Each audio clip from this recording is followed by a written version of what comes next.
ডিম ও আলু দিয়ে ফুলকপির এই অসাধারণ রেসিপি তোমরা একবার যদি খেয়ে দেখো তাহলে মাছ মাংস ছেড়ে দিয়ে এই রেসিপিটায় বারবার খেতে চাইবে।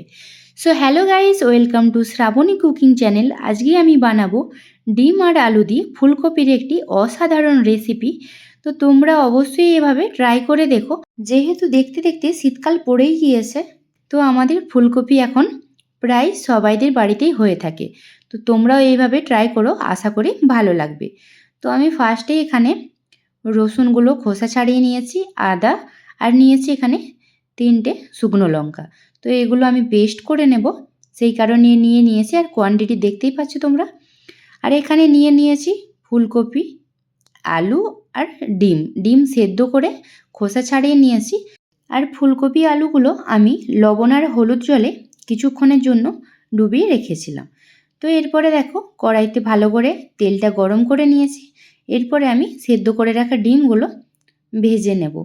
তো রিফাইন অয়েল ইউজ করছি আমি এখানে, বলে রাখি। তো ফার্স্টেই আমি তেলের মধ্যে ডিমগুলো ভেজে নিচ্ছি।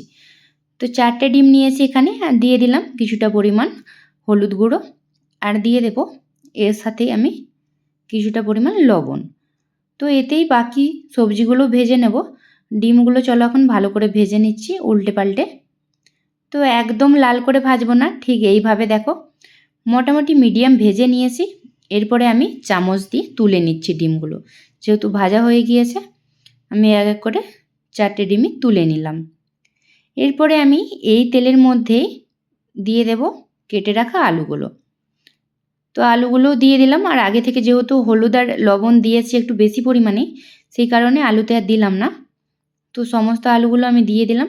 এরপর আমি উল্টে পাল্টে আলুগুলো কষে নিচ্ছি ভালো করে। তোমরা চাইলে সেদ্ধ করেও করতে পারো। তো আমি একদম তেলে কষিয়ে নিলাম, 80% কুক করে নিলাম আলুগুলো। দেখতে পাচ্ছ একদম ভালো করে ভেজে নিয়েছি। তো সেদ্ধও হয়ে গিয়েছে। বাকি 20% যখন এটা তরকারিটা ফোটাবো তখনই হয়ে যাবে। তো এইভাবে আমি সমস্ত আলুগুলোকে তুলে নিলাম। এরপরে এতেই আমি ফুলকপিগুলো কষিয়ে নেব। তো ফুলকপিগুলো দিয়ে দিলাম। আমি একটা মিডিয়াম সাইজের কপি পুরোটা কেটে নিয়েছি।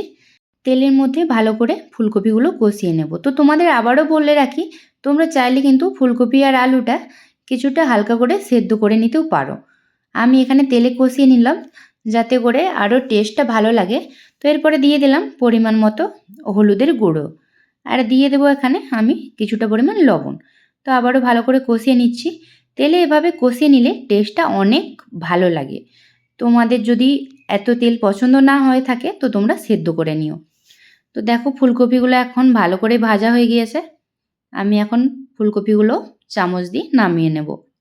যারা তেল খেতে একদমই পছন্দ করো না তোমরা অবশ্যই সেদ্ধ করে নিও। তো দেখো ফুলকপি, আলু আর ডিম সবগুলো আমি কষিয়ে নিলাম ভালো করে। এইভাবে দেখতে পাচ্ছ, তোমাদের ভালো করে দেখিয়ে দিচ্ছি। ফুলকপিগুলো একটু বেশি করে ভেজেছি, ডিম মোটামুটি ভেজে নিয়েছি। তো এরপর ওই কড়াইতেই আবারও কিছুটা তেল দিয়ে আমি দিয়ে দিলাম একটা তেজপাতা 2 টুকরো করে, 2টো শুকনো লঙ্কা দিয়ে দিলাম কেটে, আর দিয়ে দিলাম 1 চামচ গোটা জিরে। কিছুক্ষণ এইভাবে ভেজে নেব। তো এখন দেখো ভাজা হয়ে গিয়েছে, আমি কুচিয়ে রাখা পেঁয়াজ দিয়ে দিচ্ছি। আর পেঁয়াজগুলো বলে রাখি একদম ছোট করে আমি কেটেছি এখানে। তোমরা চাইলে পেস্ট করে নিতেও পারো, যতটা পারবে একদম ছোট সাইজ করে এভাবে কুচিয়ে নিও। আমি 3টা পেঁয়াজ নিয়েছি, আর এইভাবে একদম ছোট সাইজ করে কুচিয়ে নিয়েছি। তো পেঁয়াজটা কিছুক্ষণ এইভাবে ভেজে নিয়ে দিয়ে দিলাম পরিমাণ মতো লবণ, যাতে করে আরও তাড়াতাড়ি সেদ্ধ হয়ে যায়। তো চলো তোমাদের পেঁয়াজটা ভাজার পরে দেখাচ্ছি। তো পেঁয়াজ দেখো অনেকটাই ভাজা হয়ে গিয়েছে, তোমাদের কিন্তু আমি বেশ কিছুক্ষণ পরেই দেখালাম আবার। তো পেঁয়াজটা ব্রাউন কালার হয়ে একদম ভালো করে ভাজা হয়ে গেছে আমার, দেখতে পাচ্ছ। এরপরে আমি এতে দিয়ে দেব আদা, রসুন আর শুকনো লঙ্কার যে পেস্ট বানিয়েছিলাম, তোমাদের ফার্স্টেই দেখিয়েছিলাম। তো পেস্টটা এর মধ্যে আমি দিয়ে দিলাম। তো চামচের সাইজটা দেখতে পেয়েছো অনেকটাই বড়, সেই কারণে আমি 1.5 চামচ দিয়ে দিলাম, 1 চামচ আর হাফ চামচ। তো দেওয়ার পরে আবারও ভালো করে এটা কষিয়ে নেব। যতক্ষণ না আদা রসুনের কাঁচা স্মেল চলে যায় ততক্ষণ পর্যন্ত কষিয়ে নেব। আর দেখো গ্রেভি দিয়ে তেল ছেড়েছে কত সুন্দর করে। তো এরপরে দিয়ে দিলাম কুচিয়ে রাখা কাঁচা লঙ্কা, 2 থেকে 3টে দিয়ে দিলাম আমি এখানে। তোমরা যে যেমন ঝাল খাও সেরকম পরিমাণে দিও। তো এরপরে আবারও ভালো করে কাঁচা লঙ্কাটা কিছুক্ষণ ভেজে নিয়ে আমি দিয়ে দিলাম এখানে 1 চামচ কাশ্মীরি গুঁড়ো লঙ্কা, দিয়ে দিলাম পরিমাণ মতো হলুদের গুঁড়ো, আর দিলাম 1 চামচ জিরে গুঁড়ো, 1 চামচ ধনে গুঁড়ো। তো আবারও ভালো করে মিক্স করে নেব। গুঁড়ো মশলা দেওয়া কমপ্লিট আমার। যেহেতু কাঁচা লঙ্কা দিয়েছি, শুকনো লঙ্কা বাটা দিয়েছি, সেই কারণে আমি কিন্তু কাশ্মীরি চিলি পাউডার ইউজ করলাম, আর গুঁড়ো লঙ্কা এক্সট্রা করে দিলাম না। তোমরা যে যেমন ঝাল খাও তেমন দিও। তো এটা দেখো ভালো করে একদম গ্রেভিটা কষিয়ে নিয়েছি, দেখতেই পাচ্ছ। অ্যাট লাস্ট আমি এখন এর মধ্যে দিয়ে দেব টমেটো পেস্ট। তো টমেটো আমি মোটামুটি পেস্ট করেছি, একদম ভালো করে পেস্ট করি না, কিছুটা গোটা এইভাবে রেখেছি। তো দেখো এইভাবে মিক্স করার পরে মিক্স হয়ে গিয়েছে টমেটো। তো গ্রেভি প্রায় রেডি। দেখো কত সুন্দর তেল ছেড়েছে, দেখতে পাচ্ছ তোমরা, আর কালারটা কত সুন্দর হয়েছে যেহেতু কাশ্মীরি চিলি পাউডার দিয়েছি। তো আবারও ভালো করে আমি মিক্স করে নিচ্ছি, ফুড কালার ছাড়াই কালার তোমরাও করতে পারবে। তো দেখো গ্রেভি ভালো করে কষিয়ে নিয়ে এরপরে ভেজে রাখা আলু আর ফুলকপি আমি এর মধ্যে অ্যাড করে দিচ্ছি। আলুগুলো ফার্স্টে দিয়ে দিলাম, এরপরে ফুলকপিগুলো দিয়ে দিচ্ছি একে একে। ফুড কালার ইউজ করাটা ঠিক না, তো কাশ্মীরি চিলি পাউডার তোমরাও এভাবে ইউজ করতে পারো আমার মতো। তো বেশ কিছুক্ষণ এভাবে নাড়াচাড়া করে আমি এখন ঢাকনা দিয়ে নেব কিছুক্ষণের জন্য। 5 থেকে 7 মিনিট পর আমি এখন ঢাকনাটা এবারে খুলে নেব।